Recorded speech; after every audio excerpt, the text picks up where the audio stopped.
સરકારી યોજનાનો લાભ લેવા અને ફોર્મ ભરવા માટે અમારી ચેનલને સબસ્ક્રાઇબ કરો. મિત્રો, આજે આપણે વાત કરવાના છીએ પાક નુકસાન એટલે કે અતિવૃષ્ટિની જે સહાય છે એ કેટલી ચૂકવણી થઈ છે.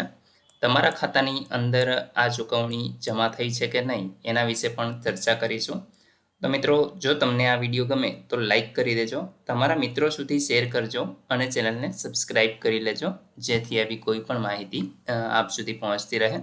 તો અહીં મિત્રો, જે જમીન સુધારણા અંગે 104 કરોડની સહાય છે એ ચૂકવાઈ હતી. અહીંયા માવઠાથી જે પાક નુકસાન થયેલું હતું એમાં 32 લાખ ખેડૂતોને રૂપિયા 9,466 કરોડની સહાય છે એ સરકાર દ્વારા ચૂકવવામાં આવી છે.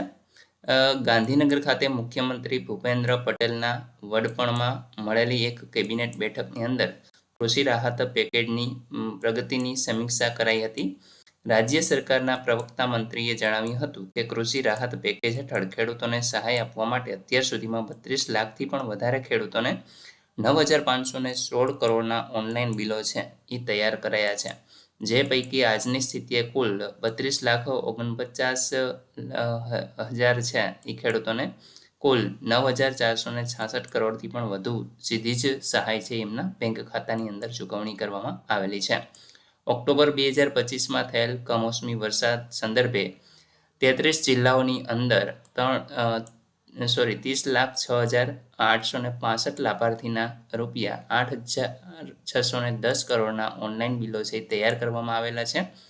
જેમાં આજની સ્થિતિએ 29,93,699 ખેડૂતોને કુલ 8,571 કરોડની સહાય છે ચૂકવવામાં આવેલી છે.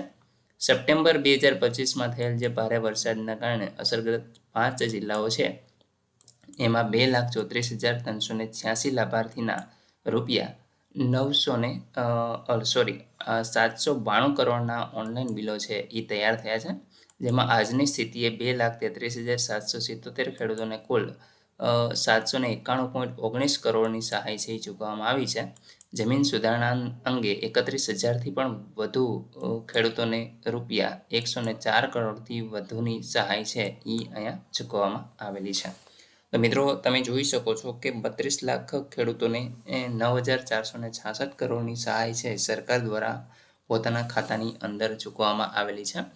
કોમેન્ટ દ્વારા તમે જણાવજો કે તમને છે એ કેટલી સહાય મળેલી છે અને તમારું જે ધોવાણ થયું હતું એ કયા પાકનું થયું હતું એ પણ તમે જણાવી શકો છો.